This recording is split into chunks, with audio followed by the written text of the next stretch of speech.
Yeah, this interview is still going on. It's going really well. If you want to check out the rest of it, feel free to click on part 3, or you can go back and check out part 1 on the links below. Lots of awesome stuff in there. Also, check out one of our other videos, the current Comexposed episode. See you there.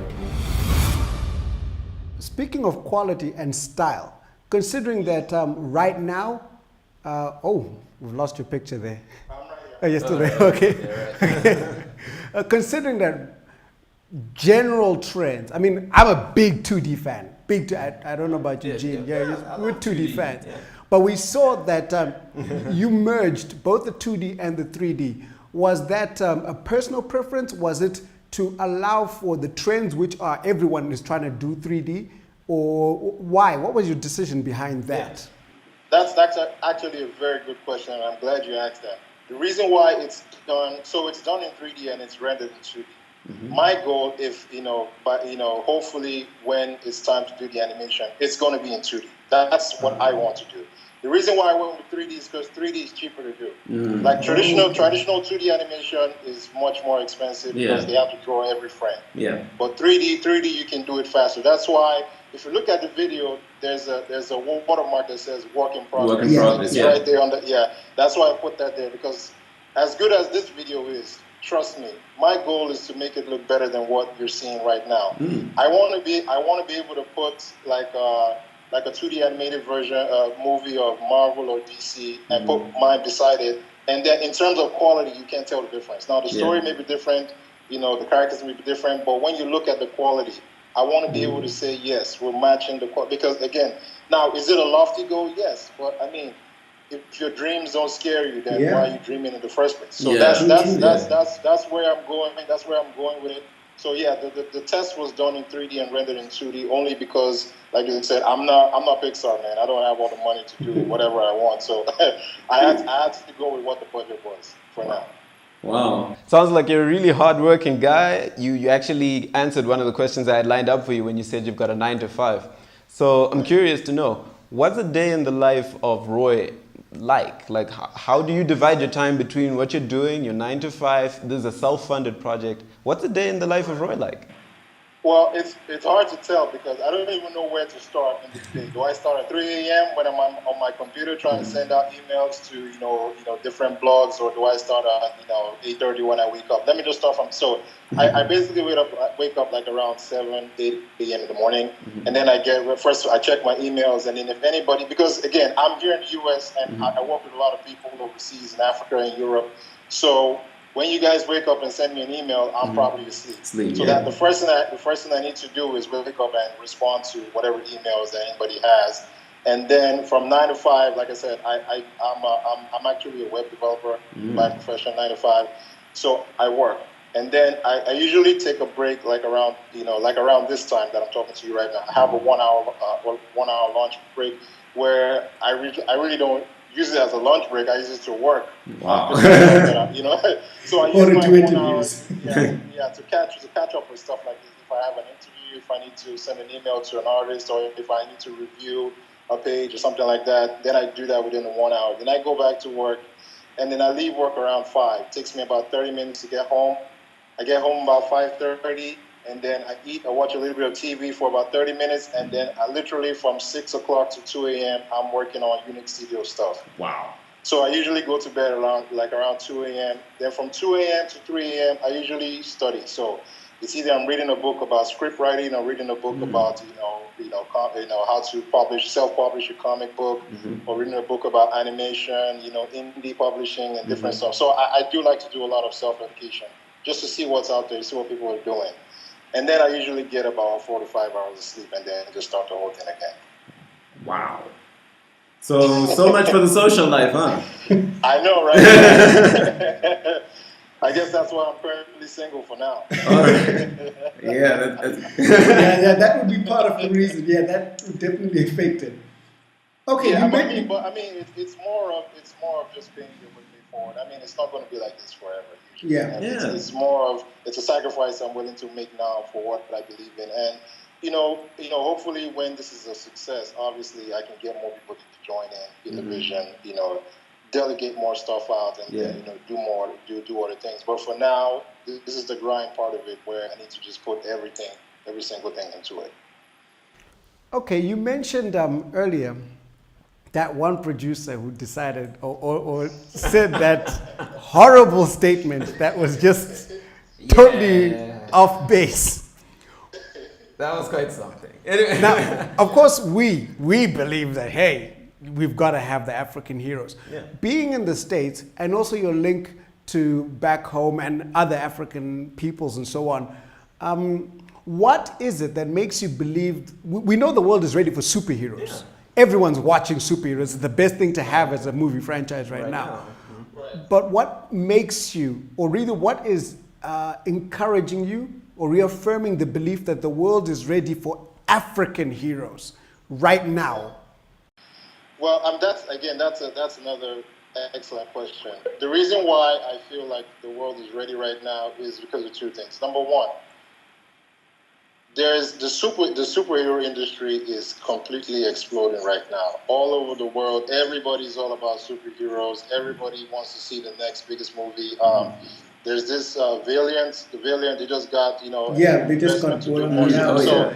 And that's from a Chinese investor. So it wasn't even from an investor here in the U.S. So everybody all over the world, they just want to do whatever it comes to. If they have a popular superhero, everybody wants to jump on it. That's number one. Number two, now that superheroes are so popular, people want diversity now. Like you can see it in the comments. There's the comment that Michelle Rodriguez. I saw that. Yeah. There's and that's just one. And then there's a lot of articles out there about Marvel and DC, we like everything that you're doing. How about you give us a superhero that's more diverse? And I think they too they realize that, and that's why you have Marvel coming out with Black Panther, I guess in the next 2 to 3 years, I believe. Yeah. And then you also have now female superheroes like the Wonder Woman movie coming out, the Captain Marvel movie coming out for Marvel as well. So everyone is trying to get on that trend because it's so big right now that so a lot of people are involved, and a lot of people.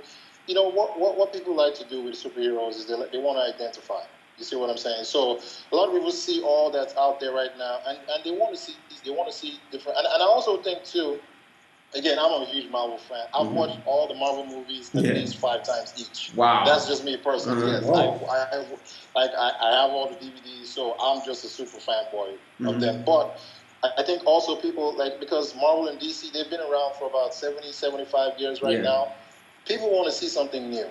Yes, they like their Marvel, they like their DC, their Superman, their Batman, Spider-Man.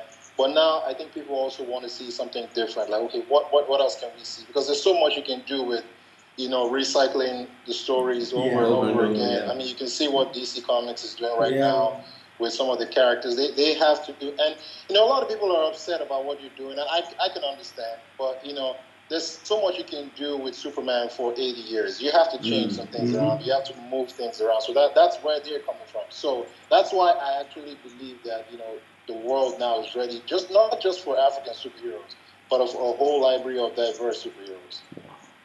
Yeah, well put. Yeah, well put. Myself. All right. You're a well-read guy. You take so much time to study and also practice your craft, right? And that's apparent in how you conduct each day. And from your own observations, Africa has got comic book artists. It's got some ideas. It's got some comic book titles that are coming out. What advice would you give, and what are the problems that you've cited coming out of African studios that are stopping them from getting to even your level or beyond it? And what do you think, in your own opinion, would help everybody progress, like the guys from down here? Well, what I would advise, honestly, and again, I'm always very careful to say, okay, let me advise you, because I'm just like everybody else. Yes, I have a special project that I'm working on. It looks good right now, but I don't see myself necessarily above anybody. So all I can do in terms of saying advice is it's not necessarily advice. It's just me offering my own opinion. Yeah. Because I'm sorry, my phone keeps popping up with emails and stuff like that. So for me, it's more of my opinion as opposed to advice, because I personally I strongly believe in humility, first of all. That's me personally. So I don't want to come from a place where I'm saying, oh, you need to do this and this and that. But what I would say is that, I think I mentioned it earlier, is you have to become very excellent in your craft. So if you're a writer, you need to write every day.